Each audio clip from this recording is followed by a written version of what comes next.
بینندگان عزیز السلام علیکم. ما همین حالا در اتاق کاری نویسنده محبوبمون بهمنیار قرار داریم و بیشتر از همه آن چیزی که ما را وادار کرد که به سراغ بهمنیار بیاییم این است که در چند روزهای اخیر بنابر گرفتاری های فکری، این گرفتاری ها یکی از رمن اخیر خود که طور ایشان در یک صحبت قبلی به ما اشاره کردن با نام غوطه یا آیسبرگ را از دست دادن، گم کردن. اما قصه چگونه این از دست رفتن همین گونه یک اثری با ارزش برای ما جالب است که بفهمیم که با چه راهی و چی سبب شد و علت این چی بود که این رمان امروز در دست خواننده نرسید. من همین رمان غوطه رو دوام 10 سال نوشتم. خب این رمان در حجم 267 صفحه آماده شد. خب من گرفتم یک گوشه موندم.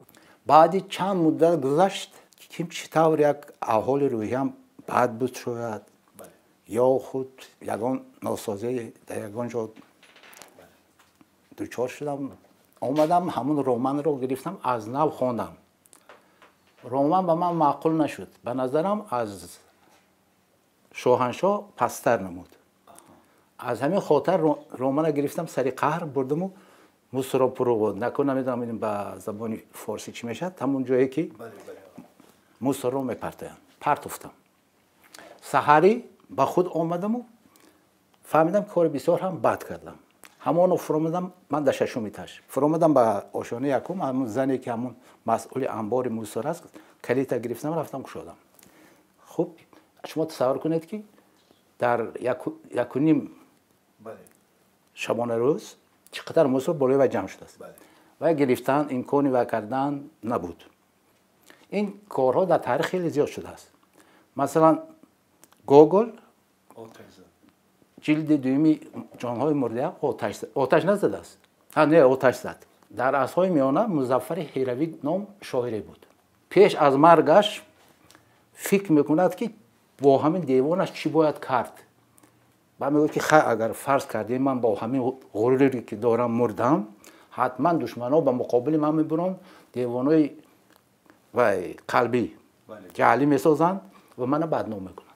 دیوانش برد در آب شوشت. اون وقتا نمیسوختن میشستن. وقتی میبردید هیچ حسی در شما چی نشد؟ شما مثل که یک فرزندتون رو میبرید و در یک پایان میپرتوید.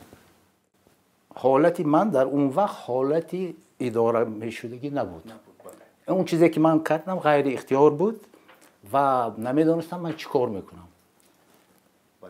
حالا ببینید چرا این غوطه یخ نمونده؟ چرا این چی منو غوطه یخ نه من شما رو اصلاح کنم غوطه یخ. غوطه یخ بله. غوطه یخ از کجا پیدا شد؟ آیسبرگ. شما آیسبرگ تصور کنید که یک قسمش روی آب و دیگر قسمای اساسی زیر آب. با کدام خاطر من غوطه یخ موندم؟ در جاهای ما غوط نام چیزی هست. غوطه سنگ و این چیزی. غوطه سنگ هم میگویند و غوط هم میگویند. غوط همون سنگی رو میگن که از زمین در زمین غوطیده باشد و یک قسمی کمش بیرون باشد دیگر همش در زیر. با چه خاطر آیسبرگ موندم؟ با اون خاطر که قهرمان اساسی من یک مردی لاتیش است. از پریبالتی که می آید با یک چیزهای تصادفی و کی ناچار بود که وقتی که معشوقش با دوستش میبیند و با چیزهای دیگر میخواهد که دیگر در ریگ زندگی کردن نمیخواهد. میآید سمرقند.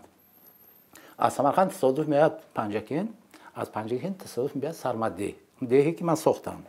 میآید اینجا بعد همه چیزها به نظر عجایب مینماید. بعد همین یعنیست میگیرد و نویسنده میگیرد. برای یک قسمش مؤلف مینویسد یعنی من. یک قسمش یعنیست مینویسد یعنی وی آدمی خارجی. این بیچاره به همه چیز عجایب میتابد. یعنی نمیفهمد که برای چی حاجتخانه تاجیکا در ندارد. یا یک شال پاره ماندگی یا هیچی ماندگی نه با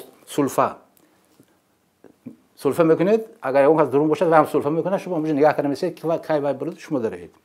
همین یعنی سپر عجایب میتابد. خیلی همین کارا قایم میکنه. برای چی با چیزهای دیگر خیلی چیزهای زیاده. چیزهای دیگر مثلا جنگ های زنک ها بالای بمب برند و خوب سورینشون رو برابر میکنن و همدیگه حقارت میکنن میفرونن و بعد میرن یک جا میشینن چای میخورن. همین برای عجایبات عالم. خیلی جالب. حالا پس این خط سوژت این قوطیاخ آیسبرگ ببینید در ذهن تو خیلی روشن است. امکان دوباره اینا نیست. من باید میتوانم فابولش نویسم. فابولا آغازش. نه فابولا یعنی اسکلت. این فابولا نام داره در ادبیات شناسی. لیکن اون اسکلت با دل و جگر و چشم و گوش باید کردن تکمیل دادن کاری نمیشه. برای این خاطر در کاری که علاقه من از سن سالم از اون وای گذشتگی که مرحله که هر چیز در خاطر نمیستد. به شما موفق باشه. خود همیشه در با شما همچنین سلامت باشه. زنده باشید. تشکر زیاد.